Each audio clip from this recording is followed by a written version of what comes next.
여러분 안녕하십니까? 샬롯교회 대단하네요. 아름다운 찬양이 있고 교제가 있고 성도님들의 영성이 있는 교회에 또 이 저녁 불러주신 주님의 은혜 감사합니다. 저는 목사님께서 소개하신 바대로요, 미시간주에 있는 디트로이트 한인교회에서 하나님을 섬기고 있는 김범기 목사라고 합니다. 우리가 1박 2일 동안에 이 집사 수양의 시간을 통해서 다시 한번 우리가 삶으로 주님을 예배드리고 또 주님을 발견하는 저희가 되기를 간절히 소망합니다. 여러분, 집사는요 크게 두 부분으로 나눌 수 있죠. 남자와 여자로 나눌 수 있습니다. 그렇죠? 그래서 남집사와 여집사로 나눌 수 있는데, 제가 오늘 저녁에는 한 여자에 관한 이야기를 좀 나누고 내일 아침에는 한 남자에 대한 이야기를 나눠서요, 하나님께서 우리에게 주신 이 집사의 직분을 어떻게 더 감당할 수 있을지 우리가 다시 한번 묵상하는 그런 시간이 되길 소망합니다. 죄송하지만 화면을 혹시 제가 옮길 수 있나요? 감사합니다.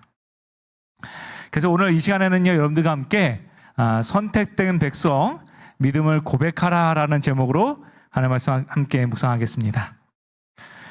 여러분, 사람들이 자주 잃어버리는 것들이 있죠. 여러분 혹시 깜빡깜빡 하시는 거 없습니까? 뭘 그렇게 자주 잃어버리세요? 착히 많이 잃어버려요. 저도 맨날 그러거든요. 집 나갈 때 되면은 주머니를 뒤적뒤적 하면서 여보 차키가 어딨어? 맨날 그러거든요. 근데 자동차 키만큼 사람들이 많이 잃어버리는 게 있어요. 뭐냐면 리모컨입니다. 리모컨.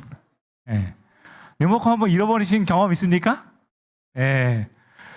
이 리모컨 하면 등장하는 여러 가지 단어들이 있어요. 연상되는 단어들이 있는데, 어떤 사람들 요즘에 리모컨으로 카메라 조종하니까 카메라, 또 소파에서 앉아가지고 TV 보니까 이 소파라는 단어도 나오고요.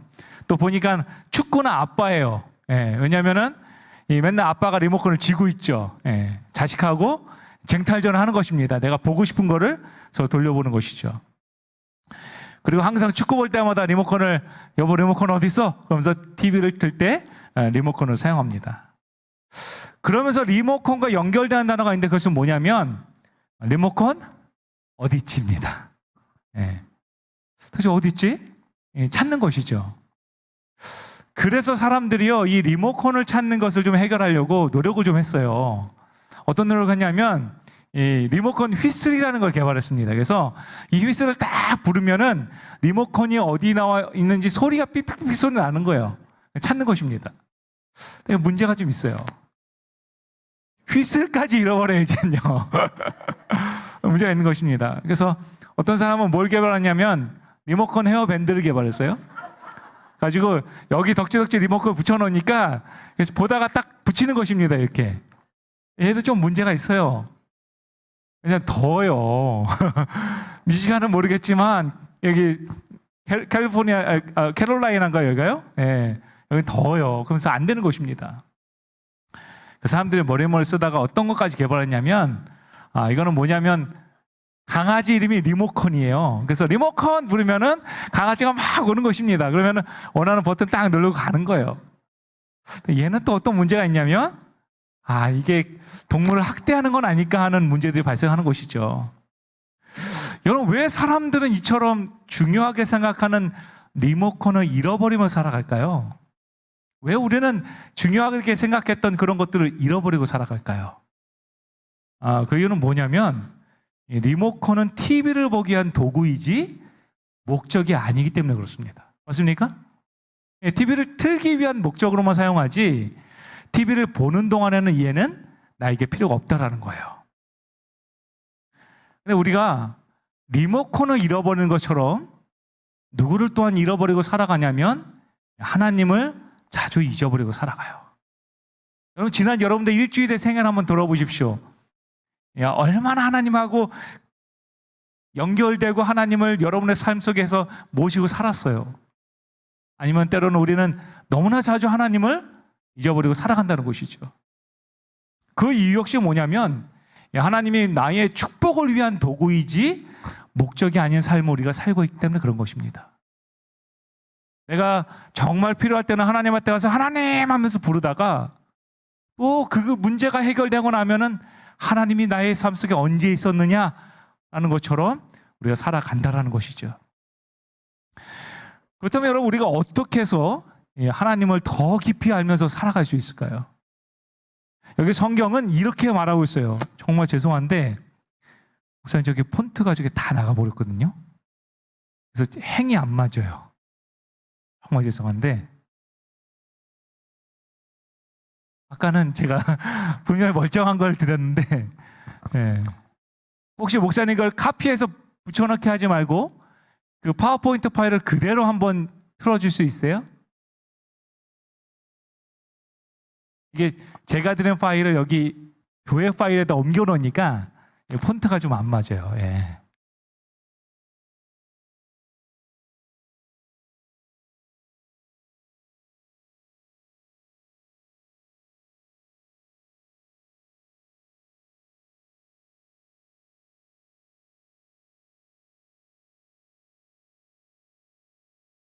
네, 이제 됐어요. 감사합니다. 훌륭한 목사님하고 여러분 하시니까 너무 좋으시겠어요, 그렇죠? 자, 시편 43편 5절을 함께 읽어볼게요. 다 함께 읽어보겠습니다. 다 같이. 자, 내 영혼아, 자 시작. 내 영혼아, 내가 어찌하여 낙심하며 어찌하여 내 속에서 불안해하는가? 너는 하나님께 소망을 두라. 그가 나타나 도우심으로 말미암아 내 하나님을 여전히 찬송하리로다. 지금 시편의 다윗은요, 이렇게 기도합니다. 내 영혼아, 내가 어찌해서 낙심하고 있냐는 것입니다. 아마도 이 순간의 다윗은 인생 가운데 정말 어려운 시간을 보내고 있었던 것 같아요. 여러분, 요즘 우리가 살기 참 어렵지 않습니까? 특히 이민자로서 살아가는데 불안하고 어려운 시대를 우리가 살아가고 있습니다.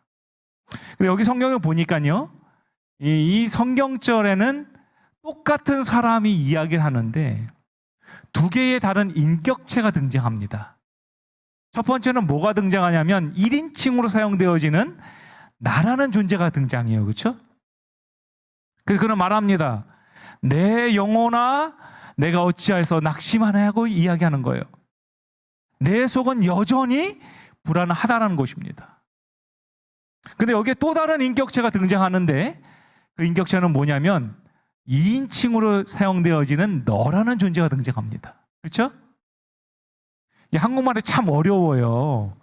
내가 이렇게 얘기하거든요. 이 성경을 잘 읽어보면은 두 번째의 인격체한테 이야기하는 것입니다. 내 영혼아, 너 옆에서 보니까 너 왜 이렇게 불안해하고 낙심하고 있어? 그러면서 자기를 돌아보니까 내 마음이 어때요? 내 속이 불안한 것입니다. 당장 내 앞에 어떤 일이 펼쳐질지 모르니까 두렵고 떨리는 것입니다. 그때 내 자신에게 이야기하는 거예요. 너 걱정하지 마. 하나님한테 소망을 두라고. 내 자신에게 이야기하는 것이죠. 우리 주님은 우리를 도우시는 분이라는 것입니다.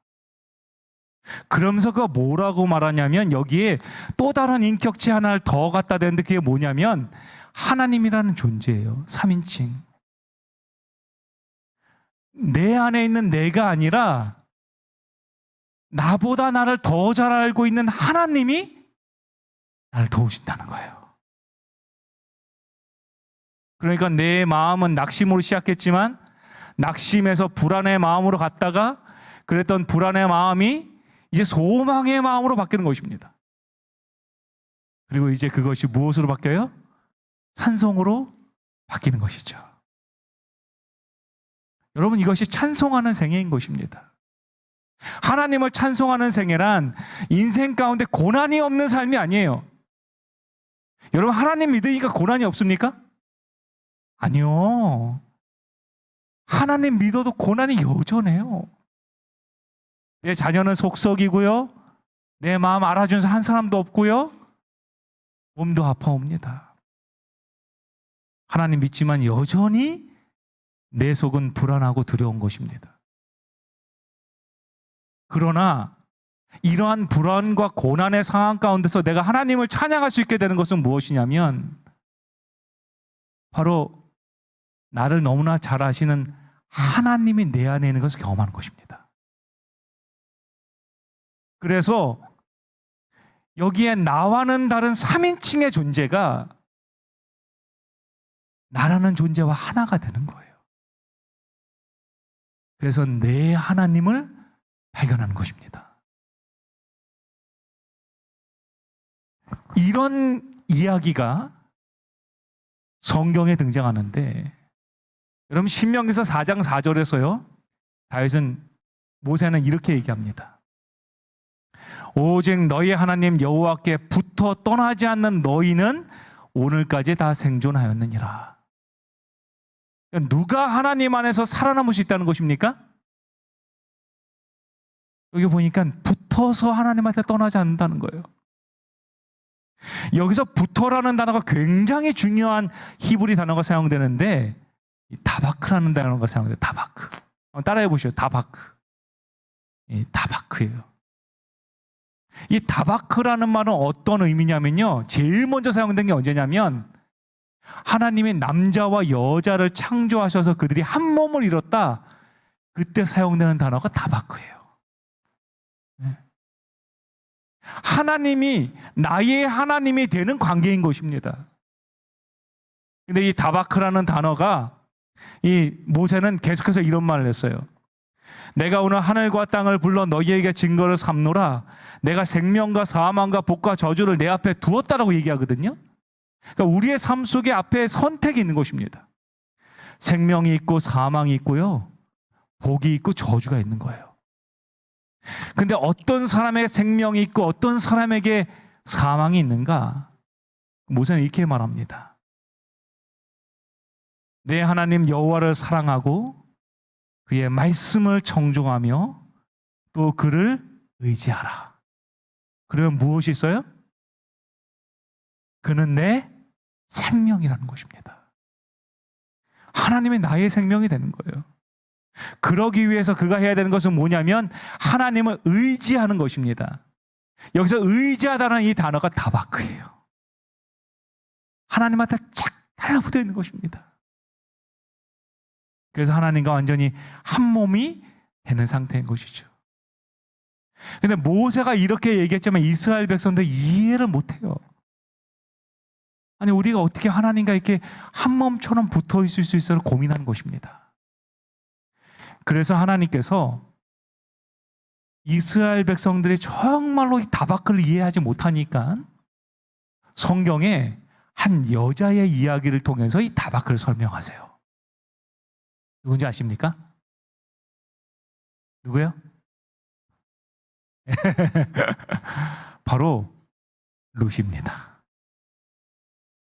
성경 룻기서 1장 14절 같이 한번 읽어볼까요? 자, 시작. 그들이 소리를 높여 다시 울더니 오르바는 그의 시어머니에게 입맞추되 룻은 그를 쫓았더라. 예. 저는 어릴 때 성경을 읽을 때 룻기가 제일 재미없었거든요. 남자아이라 여자의 인생에 관심이 없는 것입니다. 근데 제가 나중에 신학을 하고 성경을 읽다 보니까 룻기는 여자 이야기가 아니에요. 룻기는 이 여인을 통해서 하나님을 사랑하는 법을 알려주는 것입니다.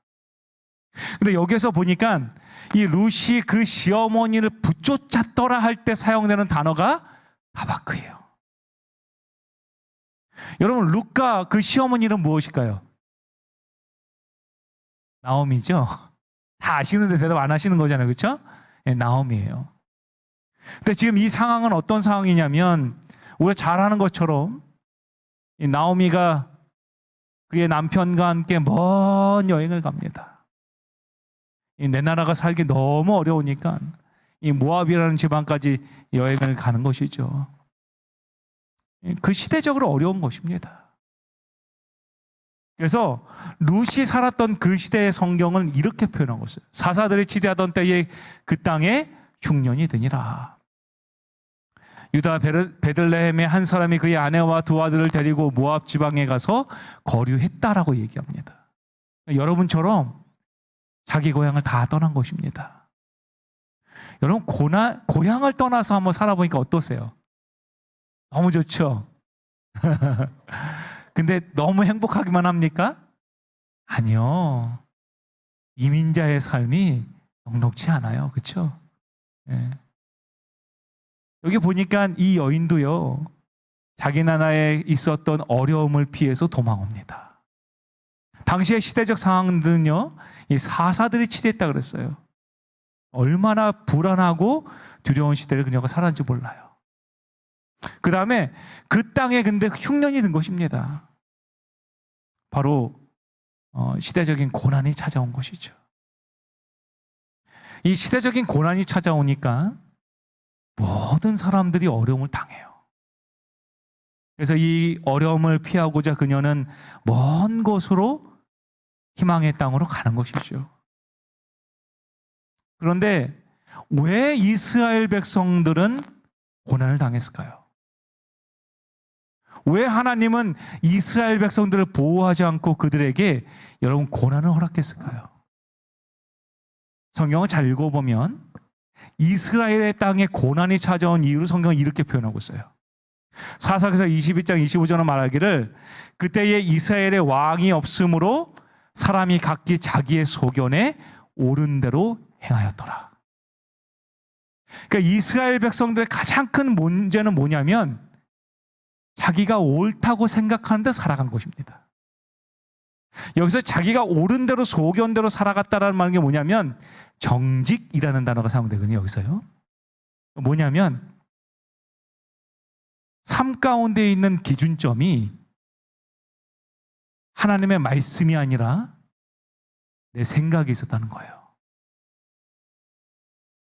여러분 이 그림 한번 보시죠.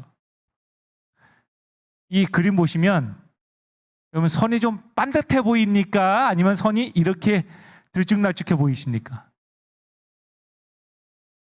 반듯한 선 하나만 찾아보세요. 이 그림 가운데.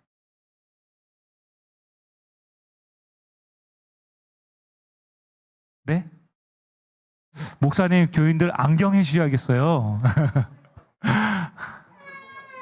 네. 여러분, 잘 보시면요. 잘 보시면 모든 선이 반듯합니다. 여러분 눈에 보이기 어때요? 다 삐뚤빼뚤해 보여요. 그렇죠? 여러분 이게 사람이에요. 네, 이게 사람이에요. 그래서 내가 보기에 내가 옳다라고 생각하는 대로 살아가면 사람은 실수하는 것입니다. 이스라엘 백성들은 자신의 기준에 옳은 대로 살아갔어요. 하나님의 말씀에 옳은 대로가 아니라 자신의 생각에 옳은 대로 살아간 것입니다. 그러다 보니 그들은 정작 누구를 버리는 삶을 살아가냐면 하나님을 버리는 삶을 살아가는 것입니다. 내가 하나님을 위해서 열심히 살아간다고 생각하지만 정작 내 안에 하나님이 없어요.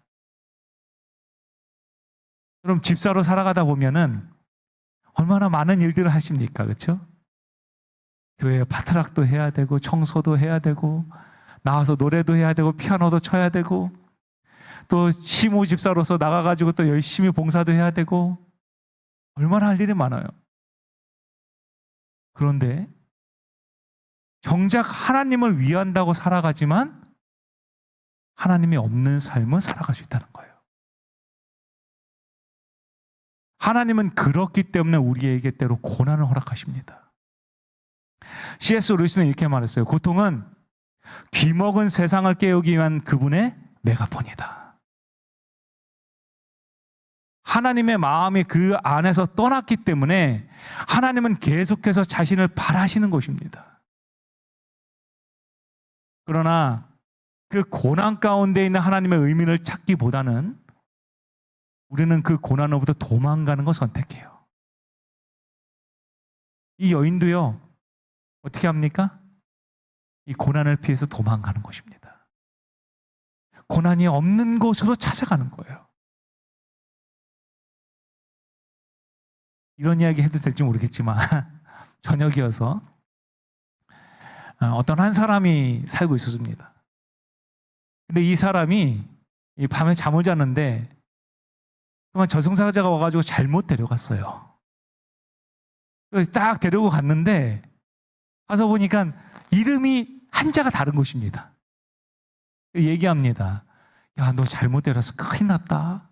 너 도로 못 가. 대신에 내가 너한테 정말로 좋은 곳에 태어나게 해줄게 얘기합니다. 그래서 이제 딜을 하는 것이죠. 야, 저기에 정말로 부잣집이 있어. 그 집 아들로 다시 태어나게 해줄게. 이 사람이 고개를 절레절레 흔드는 거예요. 왜 저게 싫으니? 아, 돈 많으면 관리하기 힘들어요. 그거 다. 그러니까 나 그 집 안 가고 싶다고.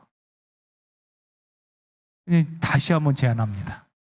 야, 그러면 저기에 정말로 사람들한테 인정받고 존경받는 교수님 가정이 있는데 거기 다시 태어나게 해줄게. 이 사람이 고개를 절레절레 흔듭니다. 아, 거기 싫다고. 아니, 왜 싫어? 아니, 우리 아버지가 그렇게 공부 잘하면 나도 공부 잘해야 되잖아요. 공부하기 싫다는 거예요. 이제 하는 수가 없습니다. 최고의 카드를 꺼낸 거예요. 뭐냐면, 야, 저기 왕이 있는데 왕의 아들로 태어나라. 얼마나 좋니? 이 사람이 또 고개를 절레절레 흔듭니다. 아, 싫다는 거예요. 왜 싫어? 제가 뭐라 그러냐면, 아니, 왕자로 태어나면 맨날 그냥 정치하냐고 힘들지 않냐고. 싫다는 것입니다. 도저히 안 되겠어서 물어봅니다. 야, 그럼 도대체 어느 집에 태어나고 싶니? 그랬더니 이 사람이 뭐라 그러냐면, 저는요, 근심도 없고 걱정도 없는 곳에 태어나고 싶다는 거예요. 옆에 있던 저승사자가 뭐라 그런지 아십니까? 야, 그런 데 있으면 내가 가지 이놈아. 그런 거예요. 여러분, 우리가요, 고난을 피해서 고난이 없는 곳에 갈 수는 없는 것입니다. 여러분, 나오미가 고난을 피해서 도망가요. 그러나 그녀에게 또 다른 고난이 찾아오는 것입니다. 여기 루카서 1장 3절과 5절은 말합니다. 나오미의 남편 엘리멜렉이 죽고 나오미와 그의 두 아들이 남았으며 그들은 모압 여자 중에서 그들의 아내를 맞이하였는데 하나의 이름은 오르바요 하나의 이름은 루시더라. 그들이 거기에 거주한 지 10년쯤에 말론과 기련 두 사람이 다 죽고 그 여인은 두 아들과 남편의 뒤에 남았더라. 고난을 피해서 행복을 위해서 찾아왔는데 결국 반복되는 건 뭐예요? 성경을 보니까 죽고 남았더라. 인생에 홀로 남겨진 것입니다. 아무리 고난을 피해서 도망가도 피할 곳이 없는 것입니다. 그런 나오미에게 한 가지 소식이 들려옵니다. 어떤 소식이냐면 바로 여호와께서 자기의 백성을 돌보신다는 이야기가 들려오는 거예요. 내가 고난의 땅이라고 생각했던 그곳이 하나님이 거하시는 은혜의 땅이었음을 발견한 것이죠. 이제 나오미는요, 하나님께서 돌보시는 그 돌봄을 경험하려고 합니다. 여기서 하나님께서 돌아보셨다라고 할 때의 히브리어 단어가 슈브라는 단어가 사용돼요. 슈브. 한번 따라해 보시죠. 슈브. 주부가 아니라 슈브. 네, 슈브예요. 근데 이 슈브라는 단어가 사용되는 의미가 여러 번 등장하는데요. 이 슈브라는 단어에 여기서 계속해서 성경을 좀 넘어가 보면요. 성경의 루카서 1장 19절을 보면 이런 말이 등장합니다. 이에 그 두 사람이 베들레헴까지 갔더라. 베들레헴에 이를 때에 온 성읍이 그들로 말미암아서 떠들며 이르기를 이 아이가 나오미냐 이렇게 얘기합니다. 그러니까 이 말은 뭐냐면 사람들이 떠들어대는 것입니다. 뭐라고 떠들까요? 저희 여기 망했다고 저 멀리까지 가더니 정작 자기 남편 다 죽고 아들 다 죽고 재산 다 팔고 하고 저렇게 며느리 한 명하고 왔다고 얘기하는 거예요. 가뜩이나 고통스러운 이 여인의 마음을 사람들의 떠드는 소문으로 더 힘들게 하는 것입니다. 나오미는 이러한 상황 가운데 하나님께로 돌아오기를 선택하는 거예요. 한국에 한 영화가 있었어요. 이 영화는 실화를 바탕으로 한 영화라고 하는데요. 이 한공주라는 영화예요. 옛날 영화인데. 근데 이 영화는 뭐냐면 밀양에서 한 여고생이 무려 20명 가까이 되는 남학생들한테 성폭행을 당합니다. 그러고 나서 그 고통 가운데서 자살까지 결심하고 어려움을 당합니다. 그래도 살아야겠다는 마음을 갖고 이 여인이요, 계속해서 다른 학교를 전학하는 내용이에요, 이 영화가. 여러분 잘 생각해 보시죠. 이 여인은 피해자입니다. 그렇죠? 이 여인은 가해자가 아니에요. 근데 우리 사회는 피해자가 도망가야 돼요. 이 여인이, 이 소녀가 정말 학교를 옮겨 다닙니다. 근데 그 학교마다 찾아와서 소문이 나요. 그럼 또 학교를 옮겨가는 것입니다. 이 영화에 대해서 한 기자가 이 영화를 본 다음에 이렇게 얘기했어요. 영화 한공주가 많은 사람들의 가슴을 먹먹하게 만드는 것은 아무것도 잘못한 게 없는 피해자임에도 도망다녀야만 했던 소녀를 따뜻하게 보듬어주지 못하고 밀어내는 사람들의 모습을 보았기 때문이기도 하였다. 또한 그 모습이 우리 사회의 모습을 날카롭게 파고든 장면이며 나 또한 간접적 가해자이지는 않을까라는 의문이 드는 것이 사실이기 때문이다. 무슨 말이냐면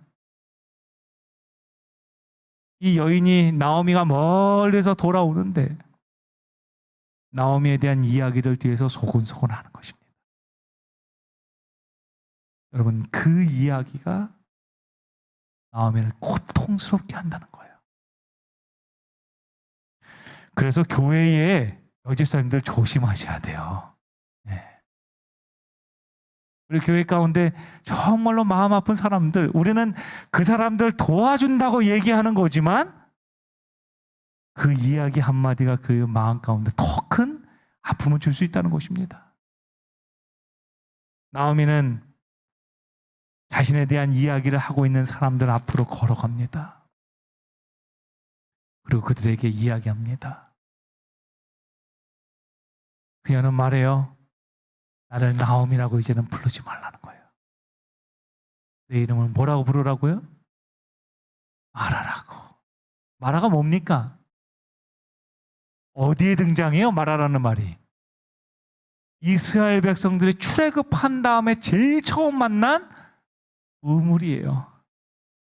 인생의 고통과 같은 쓴물이라는 것이죠.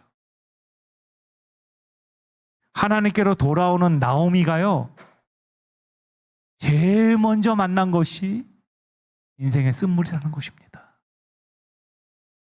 그녀는 말합니다. 나를 마라라고 불러달라고. 전능자가 나를 심히 괴롭게 하였으므로 내가 풍족하게 나갔다가 이제는 비어서 돌아왔다는 것입니다. 그러면서 여기에서 나오미가 한마디를 합니다. 그것은 뭐냐면 하나님이 나를 뭐 하셨다고요? 징벌하셨다는 것입니다. 하나님한테 나는 벌 받았다고 얘기하는 거예요. 여러분, 정말로 나오미는 하나님께 벌 받은 것이었을까요? 아니에요. 하나님은 그녀를 계속해서 인도하셨어요. 보호하셨어요. 그러나 나오미는 하나님을 오해합니다. 난 하나님한테 벌 받은 거야. 여러분, 우리가 하나님을 온전하게 이해하지 못할 때 이렇게 오해하게 되는 것입니다. 제가 인터넷에서 한 글을 읽다 보니까 무서운 한국 식당이라는 글이 있더라고요. 그 글을 잠깐 여러분한테 소개해 드릴까 합니다. 안녕하세요. 저는 프랑스 교포 3세입니다.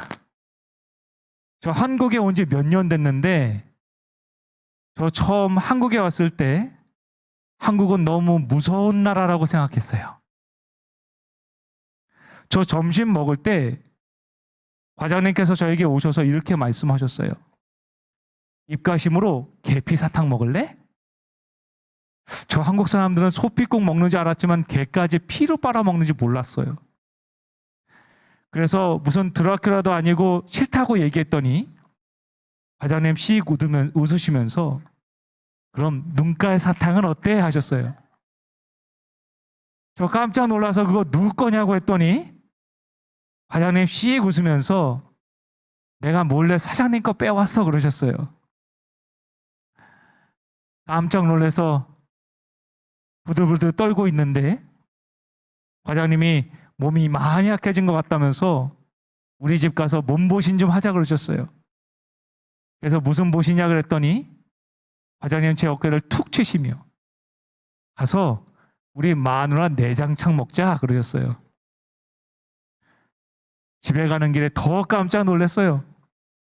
할머니 뼈다구 해장국, 산채 비빔밥. 예.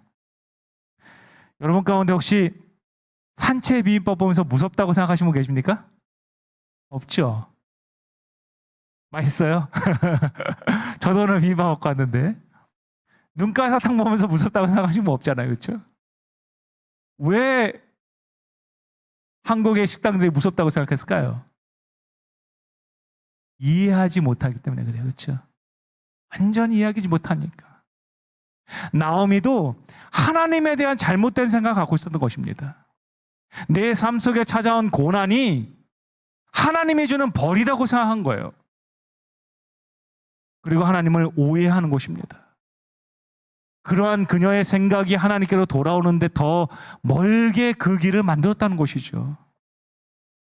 화인 여사는요 이런 얘기를 했습니다. 모든 사람의 경험 가운데는 통렬한 실망과 철저한 낙담의 때, 그 슬픈 운명에 처하여 하나님께서 여전히 이 세상에 태어난 당신의 자녀들을 보호하신다는 사실을 믿기 어려운 날들, 고통이 영혼을 괴롭혀 마침내 죽는 것이 사는 것보다 나은 것처럼 보이는 날들이 이르러 온다. 그러니까 인생에 고통의 시간이 있다는 거예요. 하나님이 나를 정말로 보호하고 있는가? 하나님을 위해서 이렇게 열심히 헌신했는데 정작 돌아오는 게 이거밖에 없는가? 낙담하는 때가 있다라는 것이죠. 그러한 순간에 우리가 해야 되는 것에 대해서 화인 여사는 뭐라고 얘기했냐면, 이런 때에 많은 사람들은 하나님께 대한 그들의 신앙을 잃어버리고 의심의 노예가 되고 불신의 속박에 얽매인다. 만일 우리가 이와 같은 때에 영적 통찰력을 가지고 하나님의 섭리가 무엇을 의미하는지를 분별할 수 있다면 그 같은 상태로부터 우리를 구원하셔서 우리의 발을 영원한 삶보다 더 튼튼한 기초 위에 세우려고 노력하는 천사들을 보게 될 것이다. 그리고 새 신앙과 새 생애가 싹트게 될 것이다. 사랑하는 자르게 성도 여러분이시여, 우리가 우리의 삶을 인도하시는 하나님을 발견해야 합니다. 그렇게 할 때 하나님께서는 우리가 하나님을 오해하지 않고 하나님을 온전히 이야기하실 것입니다. 제가 이야기만 하고 좀 마칠까 하는데요. 시간이 많이 돼서. 한국에서 청년 사역하면서 청년들한테 이런 숙제를 내준 적이 있어요. 뭐냐면 당신의 인생을 점과 선으로 연결해 보세요 라고 그랬어요. 뭐냐면 태어나면서부터 0살이잖아요. 그때서부터 내가 기쁘면은 플러스로 점수를 매기고, 내가 슬프거나 어려움을 당했으면은 마이너스에다 점을 찍으라 그랬거든요. 그 점을 다 연결해 보라 그랬어요. 그때 어떤 청년은요 이렇게 그래프를 했습니다. 그래서 어렸을 때는 너무나 행복하다가 초등학교 들어가면서 공부해야 되니까 힘들었다가 그 다음에 중학교 가면서부터 인기가 올라가가지고 한참 좋았다가 30대 때는 군대 갔다가 힘들었다가 다시 좀 좋아졌다 이렇게 얘기해요. 또 어떤 친구는 또 이렇게 그럽니다. 계속 좀 좋았다가 이 대학교 갈 때 좀 떨어졌거든요. 재수를 했어요. 그러니까 그때가 어려운 거예요. 어떤 청년은 또 이렇게 그래프를 그렸습니다. 좀 어릴 때부터 좀 가정이 어려워서 좀 안 좋게 그리다가 이 대학 가면서 좀 좋아졌다가 30대쯤 어렵다는 거예요. 그래서 이 청년들이 그린 그래프를 이렇게 쫙 보면서 이런 생각이 좀 들었어요. 그래서 뭐냐면 그 어떤 인생도 고난이 없는 삶은 없었다는 거예요. 맞습니까? 다 어려운 시기가 있었다는 거예요. 그리고 두 번째 제가 발견한 건 뭐냐면 모든 그래프가 곡선이었다는 것입니다. 어떨 때는 좋았다가 어떨 때는 어려웠다가 계속 그런 반복된 삶을 살아가고 있다는 것이죠. 그래서 이 그래프를 제가 그리게 했더니 한 청년이 와가지고 그래요. 아유, 목사님, 이렇게 그려보니까, 아유, 하나님은 나한테 뭘 해준다 잘 모르겠어요. 그래요. 제가 그 청년한테 그런 말을 했어요. 그 청년이 막 실직해가지고 어려울 때였거든요. 야, 근데 목사님이 보니까, 만약 이 그래프를 우리의 관점이 아니라 하나님의 관점으로 보면 어떨까? 하나님의 관점으로 본다면 이 그래프는 곡선이 아니라 직선일 거야. 맞습니까? 우리의 눈으로 봤을 때는 오늘 좋았다 나빴다 좋았다 나빴다 하는 것 같지만 하나님은 그분께로 인도하는 그 길 가운데 우리가 걸어가고 있다는 걸 알고 있다는 것이죠. 사랑하는 샬롯교회 성도 여러분이시여, 우리가 그 하나님을 꼭 발견하게 되길 소망합니다. 예? 하나님께서는 정말로 우리 모두가 그 하나님을 발견하기를 원하십니다.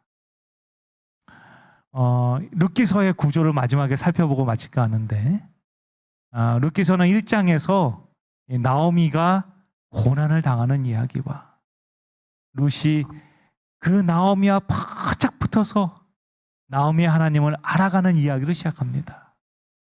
그리고 룻기서 2장에서는 룻과 보아스가 만나고 이 보아스가 은혜를 베푸는 이야기가 등장합니다. 그리고 룻기서 3장에서는요, 이 룻과 보아스가 사랑을 하게 되고 보아스가 이제 약속을 하는 장면이 등장합니다. 그리고 룻기서 4장에서는 이제 룻과 보아스가 결혼을 하고 이 나오미가 하나님을 찬양하는 이야기로 맞춰집니다. 근데 제가 이 룻기서를 보면서 든 생각은 뭐냐면, 여러분, 룻기서 전체 내용 가운데 고난의 이야기가 많은 것 같아요? 은혜의 이야기가 많은 것 같아요? 예. 고난의 이야기는 한 장밖에 되지 않습니다. 그러나 하나님께서 그녀를 위해서 펼쳐진 이야기는 무려 3장에 걸쳐서 기록된다는 거예요. 여러분, 우리의 인생은 그와 같습니다. 지금 우리의 삶이 고난과 어려움 가운데 있는 것처럼 보인다 할지라도 우리의 삶 가운데 하나님을 만나기만 한다면, 하나님이 우리를 위해서 준비하신 놀라운 은혜들이 있음을 우리가 발견하게 된다는 것이죠. 우리 사랑하는 샬롯교회 집사님 여러분, 이 빡빡하고 어려운 삶 가운데서도 정말로 하나님을 위해서 헌신하고 수고해 주셔서 감사합니다. 때로 우리의 삶이 고난과 어려움만 있는 것 같다 할지라도 여러분의 생애 가운데 펼쳐진 하나님의 은혜의 장을 한번 펼쳐보십시오. 그 은혜의 장들마다 하나님의 약속과 여러분들 향하신 하나님의 보호하심, 그리고 여러분들을 인도하시는 하나님의 섭리가 있을 것입니다.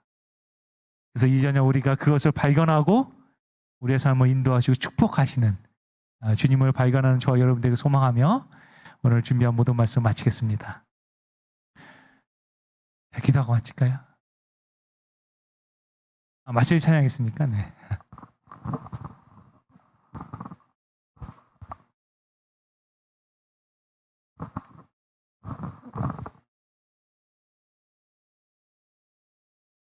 입니다.